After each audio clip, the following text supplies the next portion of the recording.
Questions for guided questions. Before reading. Narrative text. Why might the main character want to run away from home? Have you ever wanted to run away from home? Why or why not? Informational text. Why are trees important to us? What would the world be like without trees? During reading. Narrative text. What make the boy realize he cared about his family? Why do you think they welcomed him home and were not angry? Informational text. From what you have read, what are some other ways trees are important? Why are loggers cutting down the trees? After reading.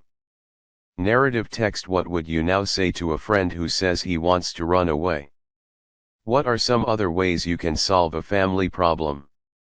Informational text. How can we take better care of our trees? Why are there fewer trees in our cities? Procedure for guided reading. Students are placed into small group, 4 to 6. These group may include students at similar reading levels or students who need instruction on a specific skill. In guided reading, you will continually assess, monitor, and adjust groups. You will typically sit at a table with the guided reading group in front of you, making sure you can see the rest of the class. Guided reading often takes about 15 to 20 minutes, which varies according to grade level, lesson focus, and whether students require more or less time. Guided reading lessons include 5 main parts. 1. The new text or story orientation. 2. The oral or silent reading of the text. 3. Story retelling or summarizing the content of an informational. 4. A grand conversation between you and group member. 5. Follow-up activities. Any new ideas or difficult concepts to the student's prior experience through a discussion, a visualization of what they are about to read, a video excerpt or any other technique. Hold the book and show the cover, read the title and briefly talk about the main idea of the book. Covering the text, walk through the book, discussing the picture, asking students to make prediction, asking key questions and introducing key vocabulary. And language structure.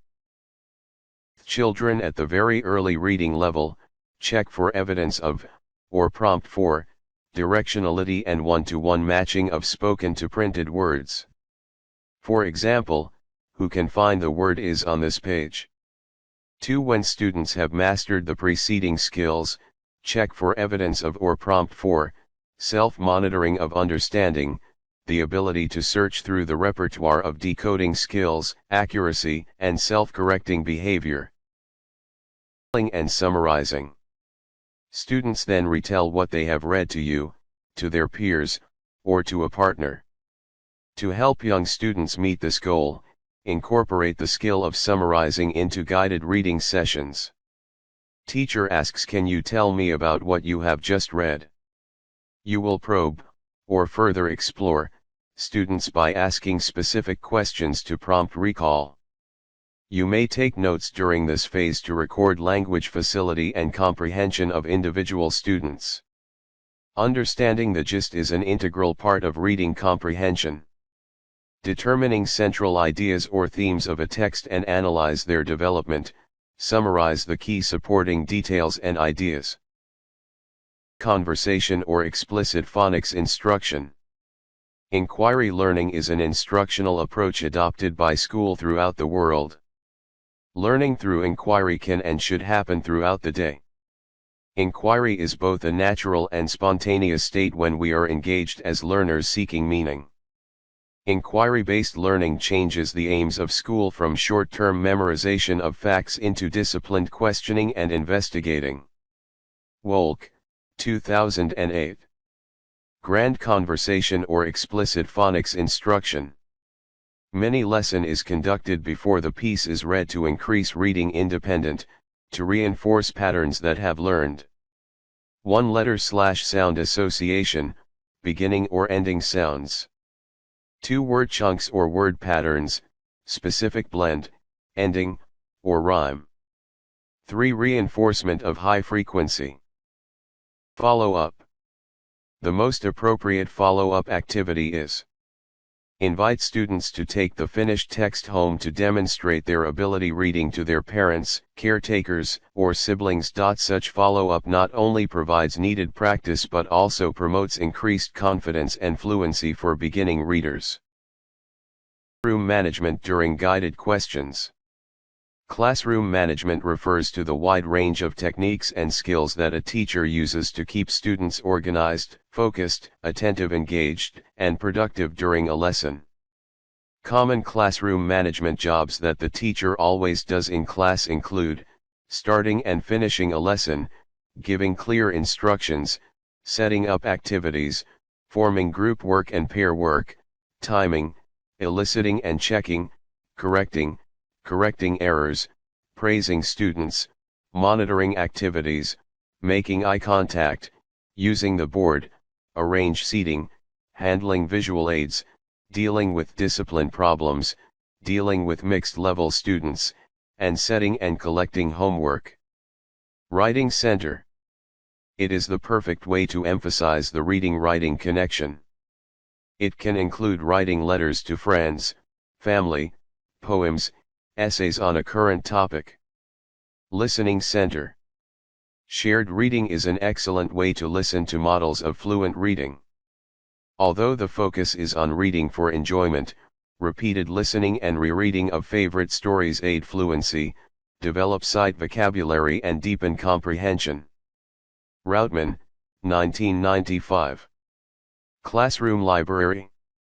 The goal of reading instruction is to create lifelong readers who read not only to prepare for college's careers but for the enjoyment of reading. You connect library with other center and fill out a log or summary of what they have read. For instruction. One big challenge that teachers in different parts of the world face is teaching large classes. There are various reasons why classes are large. First, a teaching position is not an attractive career in many countries, especially in the developing ones. Second, teacher turnover is quite high in some countries, including the USA. Third, education facilities are limited, and school budgets are limited, while enrollment rates keep increasing. This creates a lot of headaches for teachers who teach large class. Grouping for instruction. They can be placed in small, homogeneous groups for guided reading instruction based on their knowledge, skills, interest, instructional reading level, and experience. They should come together for whole group reading many times during the day.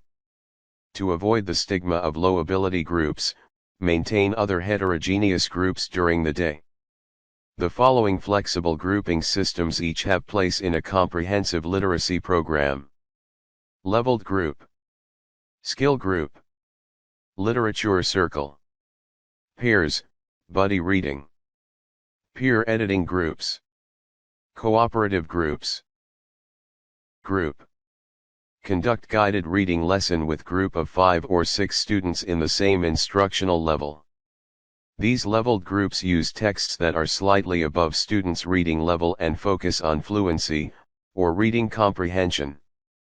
This practice helps avoid frustrating a struggling reader or holding back a capable reader from appropriately challenging materials. Group. Form skill group when several students are having a problem with specific skill or strategies need reinforcement. For example, if several students are having problems with the N-word chunk or pattern that was introduced in the day's guided reading lesson. Form a temporary skill group composed of those students and provide a brief mini-lesson on words containing N. Sure group. As students grow in independence, set aside time during the day when students with the same reading interest. Such reading group can evolve into writing groups as students decide to write to the author or add an epilogue to the text. Students in the groups can decide to do the readers' theaters, puppet shows, or murals using the text as inspiration. Editing group. In group containing no more than 2 or 3 students, each student is both writer and editor. As writer, student obtains feedback on part of her writing, offers suggestions for improvement in style and word choice, calls attention to mechanical errors. They provide feedback on content of writing, such as if there are any confusing parts in the writing or if more detail is needed. Collaborative group. Assign students to 4 or 5 members. Mixed ability. Focus on teaching a social skill and assign specific roles as discussed earlier for each member so everyone participates in some capacity. The students help one another because each is invested in the achievement of the other members. Activities for group reading. To keep group approaches for early reading instruction fresh and exciting for both yourself and the students, you can integrate the following 6 techniques and tools into group activities.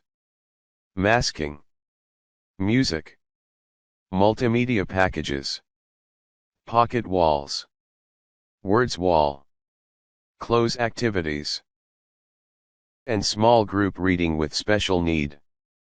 The success of guided reading wholly depends on teachers' ability to differentiate instruction. The students who receive instruction in phonic awareness, letter-sound associations, and guided reading made substantial progress in sight word reading, non-word reading, and spelling. Because guided reading is always in small groups, you can focus more attention on modeling, providing individual feedback. Allowing students to practice the skill of paraphrasing is a setting that less stressful than in front of class. Ability to give students specific modeling, feedback and guided practice, Vaughan and Edmond, 2006. Text accessible for all learners. Selecting pairing. Pairing an able reader with a reader who is less skilled makes the task of reading more sociable but also more accessible for the less able reader. Asking students to summarize sentences or paragraphs and make prediction. Online books. Help students explore and appreciate literature and develop positive attitude toward technology. Students can visit Storyline, an online series of streaming videos. Echo reading. Limits numbers of words. Students can echo the text as you read and point to the words while the students repeat them. It helps reinforce one-to-one correspondence. Text accessible for all learners. Building background. A text is difficult for some students because they have limited background knowledge or prior experience with the topic. You can build background by reading a simpler text, providing hands-on experience, showing. Delaying independent reading. If the text has been reading aloud first, students will much more familiar with new words and concepts before they decode them. Students may need to hear more read aloud and engage in more shared and guided reading experience. Encourage a variety of responses. School life centers on thoughts and ideas, but you should encourage expression of emotions and feelings in reading. When teacher elicits the expression of feelings may see changes in attitudes, curiosity in science ot the ability to look at historical events form point of views.